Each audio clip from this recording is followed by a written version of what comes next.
in Galilee, Capernaum by the sea, in the land of Zebulun and Naphtali. On one level, he withdraws because John the Baptist has been arrested.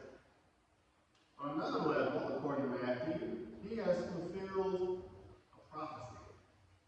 People who walk in darkness have seen a great light, as written in Isaiah 9:1.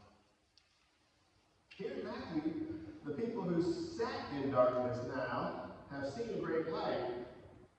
That is, a new light has dawned.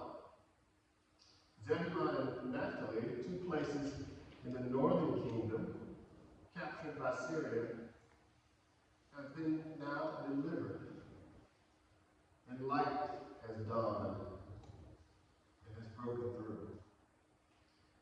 And in John, Jesus was the light, the true light, that lighteth every man who came into the world. The true light in the darkness comprehended it not. Light, of course, is the theme of the season of Epiphany that we're in. The light of Jesus coming into the world is showing or shedding light to God's people. So the light of the world, Jesus, is in Capernaum. It's called the Galilee of the Gentiles. That means it was a mixed population. And he walks along the shore and sees brothers fishing, Simon and Andrew. Follow me, and I will make you fishers of people. And immediately they leave what they are doing. They follow Jesus. And further along he sees more brothers, James and John, and their father making nets. And he calls to them, and they leave what they're doing and their father and follow Jesus. Jesus goes about his ministry, teaching in the synagogues, preaching and healing the sick, and curing all diseases. As they follow Jesus, they see him teaching. They see him proclaiming. And they see him healing. They learn from Jesus. And they follow Jesus' light. Jesus spends time with them. He teaches and he cares for others. Those three things. He spends time with them. He teaches and he cares for others. Before John the Baptist was captured, he proclaimed when he saw Jesus, you might remember, "Behold the Lamb of God." And he says this to his disciples. They then go to Jesus and ask, "Where are you staying?" And what does Jesus say? "Come and see." And so they spend the day together. And one of the disciples was Andrew. And the other, some believe, was John. Jesus spends time with them, so perhaps later, when he sees them in their boats, they recognize Jesus and they follow him because they remember him. And what John said, "Behold the Lamb of God," they see the light. As the disciples follow Jesus, they hear his message. Reform your ways. The reign of God is near. The reign is a present reality, and more is to come.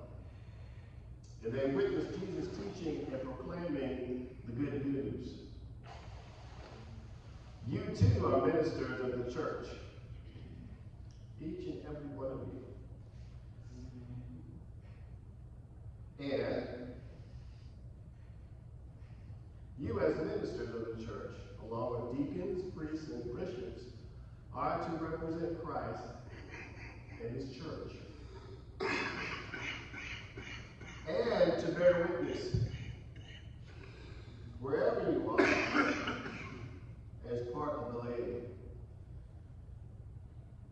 and to work towards Christ's reconciliation in the world.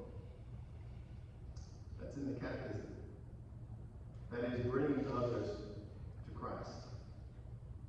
There are more of you to do that in clergy. And Christ himself goes out to bring others in. And he starts with his disciples.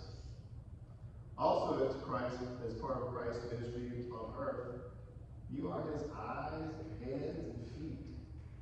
And you are to take your place in the life, worship, and governance of the church. This can be done in part through caring for others.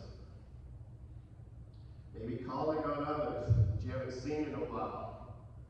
Even visiting them when possible. Seeing about them. And this can be healing. As Jesus heals the sick and cures every disease. The apostles in their Acts eventually learned how to do this too. So Jesus is the light of the world.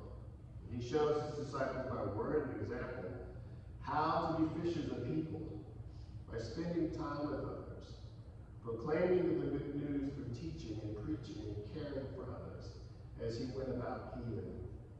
We too, as representatives of Christ's mission on earth, are to bear witness through our own experiences, walk and work alongside others in bringing Christ's reconciliation into the world, and finally taking our place in the life, worship, and governance of the church, so that others too may see the light. Amen.